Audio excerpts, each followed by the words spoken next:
Olá, pessoal! Se você curte análises claras e diretas ao ponto como é que a gente vai fazer hoje, já sabe, né? Deixa o like, se inscreve no canal e ativa o sininho para não perder nenhum conteúdo novo. Feito? Então, bora lá! Hoje a gente vai mergulhar de cabeça numa das tecnologias mais fascinantes e ao mesmo tempo polêmicas do nosso tempo, o deepfake. É uma daquelas inovações que estão, sabe, redesenhando completamente o que a gente entende por mídia digital. E aí já começa o grande dilema, né? A pergunta que não quer calar. Deepfakes são uma ferramenta incrível de inovação ou uma arma perigosa de desinformação? A resposta, e aí que a coisa fica complexa, é que são as duas coisas. E entender essa natureza dupla é o ponto de partida para tudo que a gente vai discutir aqui. Para entender essa dualidade, é só olhar para os dois lados da moeda. De um lado, o potencial para o bem é sério, impressionante. Pense em arte, entretenimento, educação, até na área da saúde e acessibilidade. Mas aí, você vira a moeda e o lado sombrio é assustador. A gente está falando de desinformação em massa, fraudes financeiras e um dos usos mais terríveis, que é a pornografia não consensual. Fica claro que a tecnologia em si é neutra. O que define tudo é a intenção por trás do uso. Ok, mas vamos dar um passo atrás. O que é um deepfake exatamente? O nome já dá uma pista. É a junção de deep learning, ou aprendizado profundo, com fake, de falso. Basicamente, é qualquer tipo de mídia, vídeo, áudio, imagem que foi criada ou alterada por uma inteligência artificial para parecer super realista, mas que na verdade mostra algo que nunca aconteceu. A mágica por trás disso geralmente vem de uma tecnologia que surgiu lá em 2014 chamada GANs. Pensa assim, é como se fossem duas IAs competindo. Uma, a geradora, tenta criar a falsificação mais perfeita possível. A outra, a discriminadora, tem o trabalho de tentar pegar essa falsificação. E elas ficam nessa batalha, uma aprendendo com a outra, até que a falsificação fica tão boa, mas tão boa, que se torna praticamente impossível de distinguir da realidade. Beleza, então, se a tecnologia em si não é boa nem má, como é que a gente separa o joio do trigo? Como a gente consegue usar o lado bom e se proteger do lado ruim? É aí que a gente precisa de um guia, uma espécie de framework ético, sabe? Um conjunto de princípios para a gente navegar nesse território tão complexo. E é exatamente isso que a gente vai ver agora. 3 pilares essenciais que ajudam a gente a fazer essa distinção. E olha, a necessidade de ter um guia desses é urgente. Para ter uma ideia do tamanho do problema, um dado de 2019 é simplesmente assustador. Uma pesquisa mostrou que 96% de todos os vídeos deepfake na internet eram pornografia não consensual. E o pior, 100% desses vídeos tinham mulheres como alvo. Isso não é só um mau uso da tecnologia, é uma forma de violência digital brutal que causa danos que muitas vezes são irreparáveis. É por isso que esse framework ético é tão crucial, e ele se apoia em 3 pilares que funcionam juntos. O primeiro, e talvez o mais importante de todos, é o consentimento. É a base. A pessoa tem que autorizar explicitamente o uso da sua imagem. Sem isso, já começou errado. O segundo pilar é a transparência. Quem está vendo aquele conteúdo precisa saber de forma clara que ele foi gerado por IA. Ninguém pode ser enganado. E por último, o terceiro pilar, o propósito. Qual é a intenção? É para criar arte? Educar? Fazer um ativismo social positivo? Ótimo! Agora, se for para espalhar mentiras, cometer fraudes, aí não tem discussão. Um deepfake, para ser considerado ético de verdade, precisa passar por esses 3 filtros, sem exceção. Certo, a teoria parece bem sólida, né? Consentimento, transparência, propósito. Mas como isso funciona no mundo real? É o que a gente vai ver agora. Vamos colocar esse framework à prova com alguns exemplos bem conhecidos. Nosso primeiro exemplo é bem legal, vem lá do Museu Dalí, na Flórida. Eles tiveram uma ideia incrível, usar a tecnologia deepfake para literalmente ressuscitar o Salvador Dalí. O resultado é uma exposição interativa, onde os visitantes podem interagir com uma versão digital do artista. Já imaginou que loucura bater um papo com o Dalí? Aqui, o nó ético é o consentimento, né? Afinal, como você pede permissão para alguém que já morreu? A solução do museu foi se basear na própria personalidade do Dalí.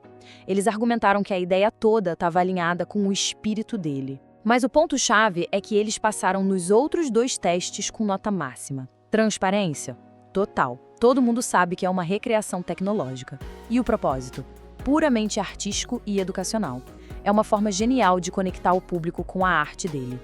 Agora, se o caso do Dalí tinha uma área cinzenta, esse próximo exemplo é que a gente pode chamar de uso ético sem nenhuma dúvida.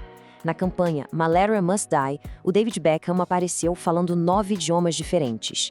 Só que a sacada genial foi que o deepfake não foi só para ele falar outras línguas. A tecnologia usou a voz dele para amplificar as mensagens de sobreviventes da malária do mundo todo. Sensacional, né? E o resultado disso foi simplesmente gigantesco. Pensa só, tinha o consentimento total do Beckham, foi super transparente sobre o uso da tecnologia e o propósito era 100% social. A campanha foi um sucesso absurdo e ajudou a levantar mais de 4 bilhões de dólares para a causa. É a prova de que a mídia sintética pode sim ser uma força poderosa para o bem.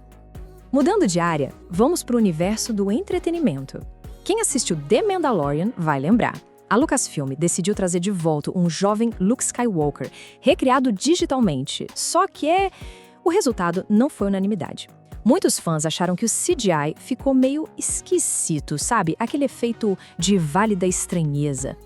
E é aqui que a história dá uma virada muito, mas muito legal. Um fã, usando os softwares de deepfake que estão aí disponíveis para todo mundo, fez a própria versão do Luke Skywalker. E cara, ficou muito melhor. A versão dele viralizou e a reviravolta? A Lucasfilm foi lá e contratou o cara. É um caso que mostra como o talento da comunidade pode influenciar grandes produções. E falando em tirar projetos do papel e mostrar para o mundo, ter um site e um portfólio online é fundamental hoje em dia. E para isso você precisa de uma base sólida. É por isso que a gente recomenda a Hostinger. A hospedagem de sites deles é super rápida e fácil de mexer. Para quem está pensando em lançar um projeto, dá uma olhada no link que está aqui na descrição ou aponta o celular para o QR Code na tela, que tem um desconto especial de 20% esperando. Ok, de volta à nossa análise. A gente já viu arte, ativismo, entretenimento, mas e se a gente levasse a tecnologia para uma área ainda mais delicada e complexa? Será que os deepfakes poderiam, por exemplo, ter um uso terapêutico? Vamos entrar agora no campo da saúde mental. A ideia que alguns pesquisadores exploram é bem ousada: usar deepfakes para criar simulações de agressores, por exemplo. Isso permitiria que vítimas de estresse pós-traumático pudessem confrontar essa figura num ambiente seguro e controlado. É um daqueles casos de altíssimo risco, mas os obstáculos éticos são gigantescos. Primeiro, como conseguir o consentimento do agressor? Quase impossível. E para o paciente, existem riscos enormes, como a retraumatização. É por isso que, por enquanto, isso é visto como uma opção de último recurso. Antes de continuar com o vídeo, preciso falar da Hostinger, que oferece hospedagem de sites rápida, segura e fácil de usar, perfeita para quem está começando ou para quem já tem experiência. Com a Hostinger, você tem tudo o que precisa para colocar seu site no ar, desde domínio grátis por 1 ano, até suporte 24/7 em português. E o melhor de tudo, você pode aproveitar um desconto especial de 20% usando o link aqui na descrição ou escaneando o QR Code que está aparecendo na tela. Não perca essa oportunidade de ter a melhor hospedagem com um super desconto. Todos esses exemplos mostram que a linha entre o ético e o não ético pode ser bem tênue, né? Não é tudo preto no branco. E isso nos leva a uma pergunta maior. O que a sociedade está fazendo a respeito? Como a gente pode construir um ambiente digital mais confiável, usando tanto leis quanto a própria tecnologia? Quando a gente olha para o mundo, as estratégias mudam bastante. A União Europeia, por exemplo, está sendo mais proativa. Eles criaram regras baseadas em níveis de risco. E a principal exigência é transparência. Tem que ter um rótulo claro dizendo que é deepfake. Já os Estados Unidos adotaram uma postura mais reativa, ou seja, eles agem depois que o dano acontece. O Brasil, por sua vez, está indo por um caminho parecido, adaptando leis que já existem e criando novas para punir crimes específicos. Só que a gente sabe que só leis não resolvem tudo. Por isso, existe uma outra frente de batalha, uma resposta tecnológica que busca construir uma camada de confiança direto na estrutura da internet. Essa iniciativa tem nome, C2PA. É uma sigla para Coalizão para Proveniência e Autenticidade de Conteúdo. A melhor analogia é pensar numa etiqueta nutricional para o conteúdo que a gente consome online. É um padrão técnico que basicamente anexa a um arquivo digital todo o seu histórico. Quem criou, quando, com qual ferramenta e se foi modificado no caminho. E como isso funciona na prática? É bem simples, em 3 passos. Primeiro, na criação, quando a foto é tirada, um tipo de certidão de nascimento digital é criado. Segundo, essa certidão é assinada criptograficamente e colada no arquivo. E terceiro, na verificação, qualquer programa compatível pode ler essa assinatura e te mostrar toda a procedência daquele conteúdo. A ideia é genial porque muda o foco da pergunta. Em vez de a gente ficar se perguntando, isso é real ou falso, a gente passa a perguntar, de onde isso veio e qual a sua história. Então, juntando todas as peças, a gente chega a uma conclusão bem clara. A solução não é tentar proibir os deepfakes. Isso, sejamos honestos, é impossível. O caminho é outro.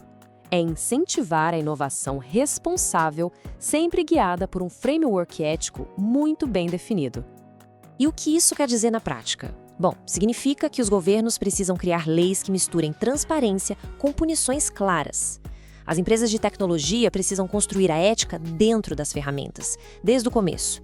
E para todos nós, cidadãos, a tarefa é desenvolver uma alfabetização digital crítica.